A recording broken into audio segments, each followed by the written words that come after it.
Hello and welcome. I'm Dr. Laura Murillo, President and CEO of the Houston Hispanic Chamber of Commerce. Hi, and I'm Sarah Fraser, General Manager of CBS Radio Houston. Well, we are joined today with our next mayoral candidate. Welcome, Councilmember Stephen Costello. Thank you, for and I'm being happy here. to be here. I appreciate it. Thank Well, you. we thank you so much, and let's start right off the bat with why should people elect you as Houston's next mayor? Well, I've been on council for 6 years. This is my 6th year. I'm an at-large council member. I'm also an engineer, and I'm the city's budget chairman. And you know, the challenges that we have today deal with both municipal finances as well as municipal infrastructure. I mean, everybody talks about the quality of the streets. I worked on Rebuild Houston in 2009 and 2010 and helped to pass a program that I think is an incredible program. I think I'm probably the best qualified to advance it, to achieve the ultimate goals that we want to. And then as a budget chairman, I understand the challenges that we have at the city relative to finances. So I hope that we'll talk a little bit about that. And we certainly will. So we talked a little bit before we started about the millennial vote, and also I wanted to ask you about the Latino vote. How important are those two segments to you, and what do you think that you can do to get the vote out? Well, as we talked earlier, it's an interesting statistic how we have this divergence of interest. And you know, the eligible voter age is about 32, the actual voters around 62 in average age, so there's this big disconnect. We need to do a better job of, first of all, encouraging people to come out and vote and inform them why it's important. Because I firmly believe that a local elected official impacts your life more than, let's say, the federal government or even the state level government. It's because we pass regulations and ordinances that affect your daily life every day. And so it's going to be difficult to get out to vote. I know we've been trying it for years, and we need to continue to do that. We've had some discussions about extending early voting periods. I mean, that's really why early voting was created in the first place, is to encourage people to come out and vote and make it easier for them to vote.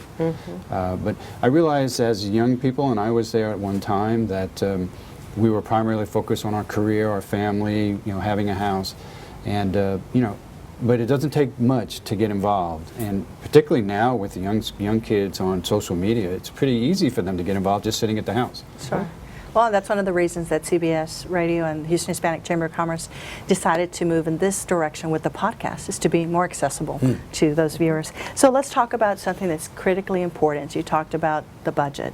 We need to balance that budget. Two things that are on people's minds are pensions and also revenue cap. Where do you stand on those 2 points? Well, my opinion on the revenue cap is until we're able to convince the public at large that we're spending the money wisely, they won't give us any new money. And you know, on the campaign trail, there are many people out there that say, you have enough money, but they expect more services. So the challenge that we have to do is we have to convince the public that, number one, we're spending their money wisely before we ask them for more money. So as of today, recognizing the fact that I know we need the money, but I can't support a revenue cap because we haven't been able to convince the public that we're going to be spending it wisely. How that's tied together is the same individuals that are complaining about us not spending the money wisely are saying one of them is pensions.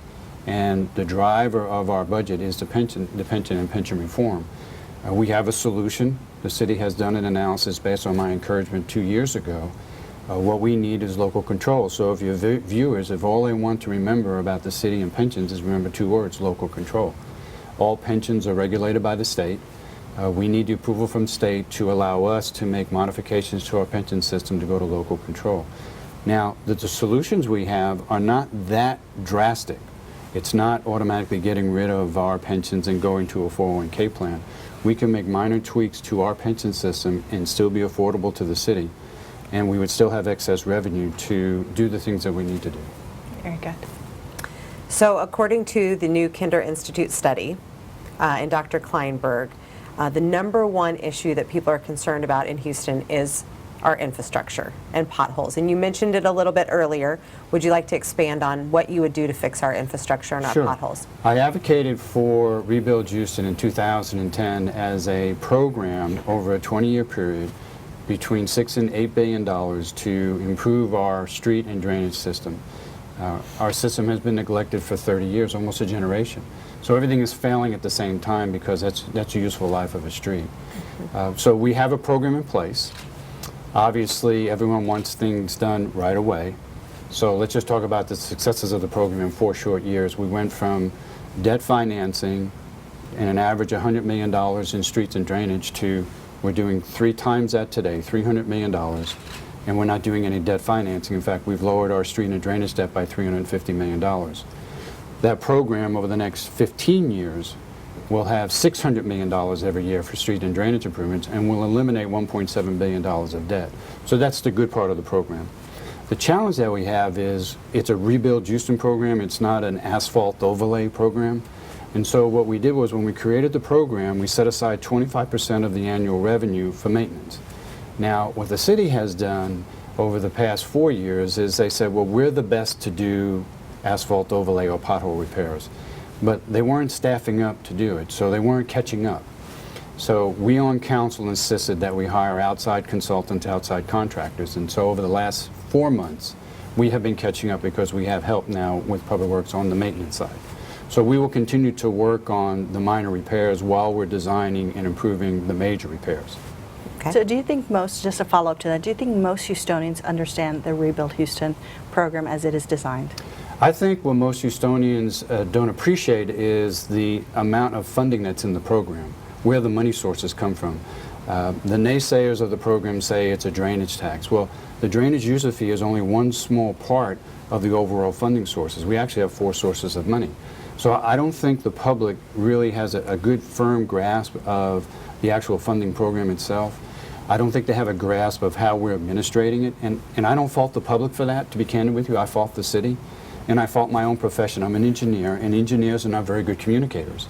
And so we need to do a better job, Public Works, engineering, and administration, to reach out to the public and say, here's the good things about the program, here's what we propose to do over the next few years.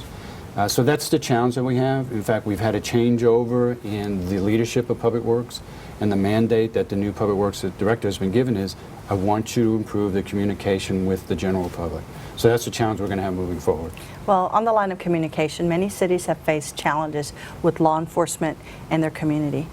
What do you propose will be your solution to make sure that Houston does not fall victim to that same type of scenario? I think every one of us that is sitting on council are scared to death that we would have a situation that that's happened in some of the cities. We are.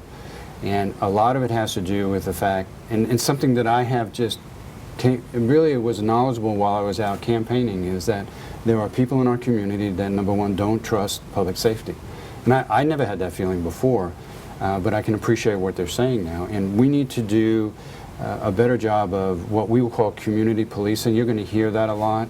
I had to go back and do some research on it, and it's really about hiring from the community cops and having those cops live in those communities and actually having those police officers become an integral part of the community.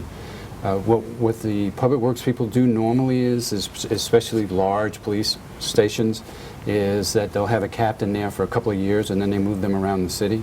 And I understand the concept. It's like training so you get a better appreciation of the city, but maybe we should have people, we put them in a station and that's their career. And then they do become part of the community because they're there all the time, their entire career. So you're going to hear a lot about that. I'm going to advocate for community policing. We're also talking about right now giving financial incentives to our police officers to live in the neighborhoods, specific neighborhoods. So what better way to have a cop car in someone's driveway? But that's not quite community policing. That's just one component of it. So that's what you're going to hear a lot of. I think a lot of us are going to advocate for that. At least I will be. Well, another controversial matter that's come before Houstonians is HERO. Where do you stand on that, and tell us a little bit about your position? Well, I voted for the HERO ordinance. I'm an employer. I don't believe anybody should be discriminated against. And I was disappointed with the Texas Supreme Court ruling, and I understand that. I'm an advocate for democracy, and I'll support moving it on for a vote to the general public. You know, it's interesting. Houston is a major metropolitan area. I mean, we're soon to be the 3rd largest city in the country, and it's changing. I mean, just the demographics itself is changing. I'm an employer. The kids that come to work for me now want an all-inclusive community. They want to know what they can do outside of work, not just work every day. And so you're going to see a lot of that, and I think that's a good thing. I think that's a healthy thing for the city. So I will support the ordinance. I have in the past, and then as it goes to the public, we'll assume that it'll get passed. Very good. So you mentioned outside of work. So here's an easy one. What's your favorite thing about Houston? What do you enjoy doing outside of work? Well, I'm a runner and a triathlete. Okay. And so I'm a long-time runner. I've been running for many years, and I'm also a long-distance triathlete. I do Ironman races, which I haven't been able to do since I've been on council. I don't have the time. But I'm also a board member to the Memorial Park Conservancy. I've been on that board for many, many years, since 1996. And it's interesting now, the kids that we hire at our engineering office, they want to know what amenities are available to them. And green space is a pretty interesting thing that people really gravitate to, and it's not only for recreational purposes, it's actually public health purposes. And so I'm an advocate of the 2020 Bayou Greenway Plan, so that's a start, but that gives us bike trails and paths going east-west. We need to match that with a grid going north-south. And if you look back at the budget of the City of Houston, we are ranked in the lowest quartile for investment in parks and recreation. And that's a problem for us, and we need to do a better job of that. We've been leveraging with public-private partnerships, but we need to figure out a way to do more investments in the public dollar in the public realm. So I'm a big supporter of outside running, is really what I do a lot of. Very well. So as we wrap up the program, anything else that you want viewers to know about you? So I tell an interesting story if I have a minute. My wife and I came here in the mid-'70s, and I always say that we're the classic Houston story. We came here as two young 20-year-olds from Long Island. She was 6 months pregnant with our first son, and we had a Pinto and $500. And by the way, the Pinto had no air conditioning. And I took a government job in Galveston, working as a civilian, and now you fast forward almost 40 years. I'm a grandfather, I'm a business owner, I'm a city council member who's running for mayor. I mean, that could only happen in this great city, the city of Houston. So to me, Houston is an all-inclusive city that there's no limit. You can do whatever you want to if you really work hard at it. And so my way of giving back to the city is to go away from my firm now and run for mayor. And then when I'm done, I'll just go back to being a grandfather. So it's my way of giving back to the community. Well, and we appreciate you taking time to be with us on the Houston Hispanic Chamber of Commerce and CBS Radio podcast. Thank you so much. Thank you very much. I really do appreciate it. Thank you. Thank you.